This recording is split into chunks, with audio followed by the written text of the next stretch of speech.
Salmo 30. Tema: uma celebração pelo livramento concedido por Deus.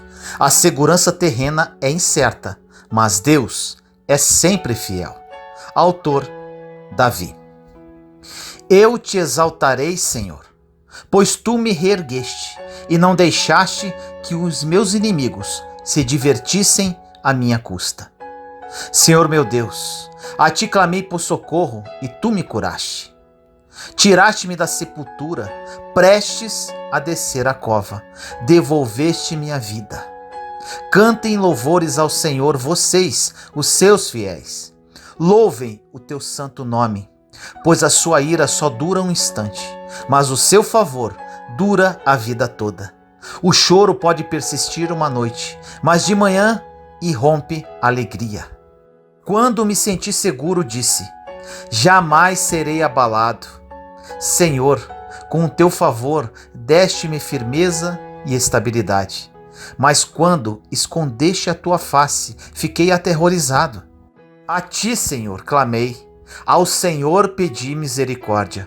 Se eu morrer, se eu descer a cova, que vantagem haverá? Acaso o pó te louvará? Proclamará a tua fidelidade? Ouve, Senhor, e tem misericórdia de mim. Senhor, sê tu o meu auxílio. Mudaste o meu pranto em dança, a minha veste de lamento em veste de alegria, para que o meu coração cante louvores a ti e não se cale. Senhor meu Deus, eu te darei graças para sempre.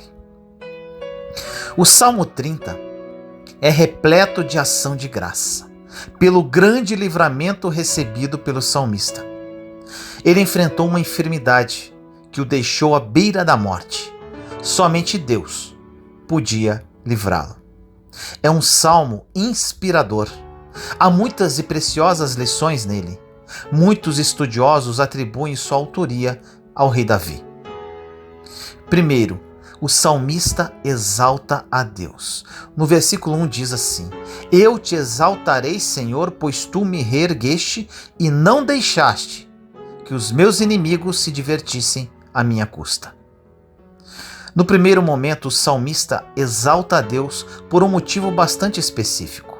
A sua vida foi maravilhosamente salva das garras da morte. Alguns estudiosos acreditam que os inimigos citados no texto são físicos, ou seja, adversários que tentavam tirar a sua vida. Outros acreditam que esses inimigos esperavam vê-lo morto após um período de enfermidade grave pelo qual passava. A alegria dos ímpios seria fruto da morte do servo de Deus. No entanto, essa satisfação foi tirada pela poderosa intervenção do Senhor. A recuperação do salmista deu a ele outra oportunidade de vida para cumprir com maior extensão e convicção a missão a ele destinada. Segundo, o clamor e a cura. No versículo 2 diz: Senhor meu Deus, a ti clamei por socorro e tu me curaste. O servo enfermo clamou e o Senhor Deus lhe deu vida no lugar da morte. Substituiu a doença por saúde. Recomeço em vez de fim. Muitas pessoas, ao saber que estão com uma doença grave, desistem de viver. Se a medicina diz que não tem mais jeito, elas entram em desespero. Não é assim com os que conhecem o Deus de Israel. Por muitas vezes, o Senhor Jesus curou enfermos e ressuscitou mortos. Jesus Cristo é o mesmo ontem, hoje e para sempre, segundo Hebreus 13:8. É Ele que perdoa todos os seus pecados e cura todas as suas doenças. Salmo 103:3. Os antigos hebreus quase sempre ligavam a doença ao pecado. Veja o exemplo de Jó. Nessa época, mesmo que a enfermidade não fosse vista como julgamento contra o pecado, seria considerado falta de fé buscar curas naturais. O salmista ainda é puxado pela morte. No versículo 3 diz assim: Senhor, tiraste-me da sepultura, prestes a descer a cova, devolveste-me a vida. À medida que o salmo se desenvolve, percebemos como foi intensa a adversidade do salmista. Neste ponto, ele está fisicamente tão debilitado que a sua sensação é que vai dormir e nunca mais vai acordar. Se pudéssemos pintar um quadro, veríamos um homem de cama com rosto pálido e lábios esbranquiçados, sentindo o gosto amargo na boca e com uma poderosa falta de apetite. Apesar de sentir a morte tão de perto, ele não desiste da vida. Ele é fortalecido pela esperança de que o Senhor Deus o ouvirá. Sua expectativa é então confirmada e a sua vida é poupada. O salmista louva a Deus. Versículo 4 diz: cantem louvores ao Senhor vocês, os seus fiéis, louvem o seu santo nome. O salmista, agora sarado, consagra um culto de gratidão ao Senhor. Esta sessão é um convite à adoração. Ele convida outros servos de Deus para celebrar, agradecer e adorar a memória da santidade de Deus.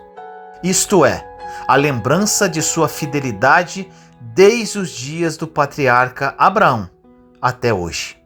O convite do salmista é para louvar a um Deus que foi fiel, é fiel e continuará sendo fiel. O favor de Deus. No versículo 5 diz assim: pois a sua ira só dura um instante, mas o seu favor dura a vida toda. O choro pode persistir uma noite, mas de manhã irrompe a alegria.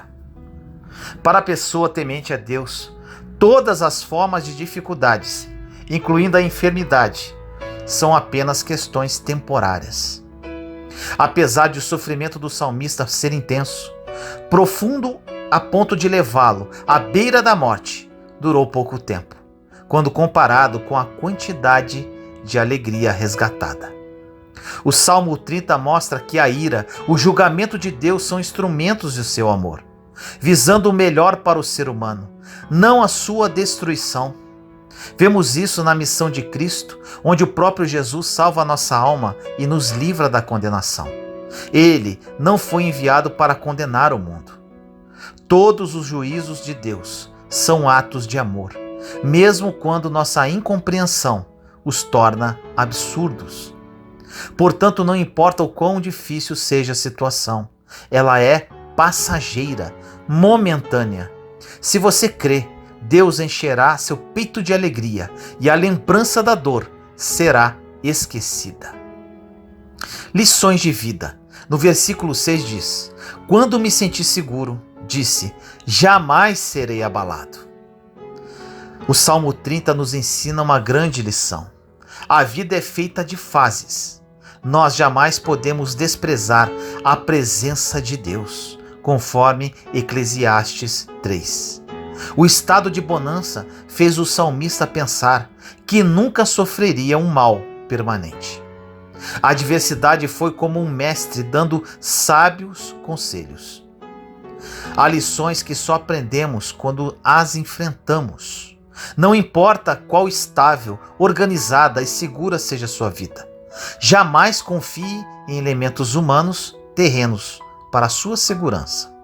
Somente o Senhor Deus é uma rocha eterna, um refúgio seguro. Deus concede firmeza e estabilidade. No versículo 7 diz assim: Senhor, com o teu favor deste-me firmeza e estabilidade, mas quando escondeste a tua face, fiquei aterrorizado. Após declarar que enquanto estava bem, pensou que jamais seria abalado, o salmista reconhece que o favor de Deus é quem nos dá segurança. Ele não atribuiu a sorte, a medicina, embora seja útil, mas não nesse caso, ou a causalidade. O Senhor Deus é agora mais do que nunca a rocha de sustento para o salmista. Suas orações foram ouvidas e ele está confiante. Oração, súplica, clamor. No versículo 8 diz assim: A ti, Senhor, clamei, ao Senhor pedi misericórdia. Este salmo nos mostra que a oração do salmista foi acompanhada de choro intenso, humilhação e súplica. Com o surgimento da enfermidade, ele viu quão frágil era a estrutura em que ele vivia. A dificuldade, dentre tantas coisas, o deixou mais humilde. Por que o salmista não quer a morte no Salmo 30? Na época em que o salmo foi escrito, a eternidade não era contemplada como é revelada por Jesus. Para eles, a morte representava o fim. Durante o período de clamor, com entendimento que tinha de Deus, o salmista lhe pergunta no versículo 9: Se eu morrer e eu descer a cova, que vantagem haverá? Acaso o pó te louvará? Proclamará a tua fidelidade? Ele não se conforma com a morte, enquanto crê e confia profundamente em Deus. A sua maior agonia é que, sendo curado, ele testemunharia para todos a fidelidade de Deus, o que resultaria em muita glória para ele.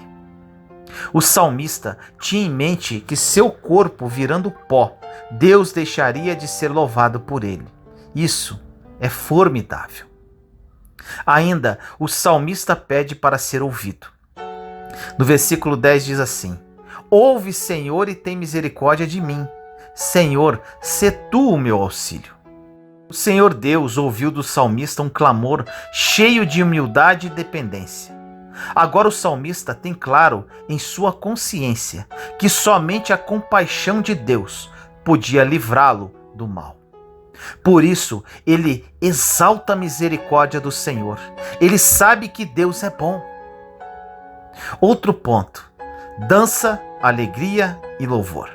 No versículo 11 diz assim: Mudaste meu pranto em dança, a minha veste de lamento em veste de alegria.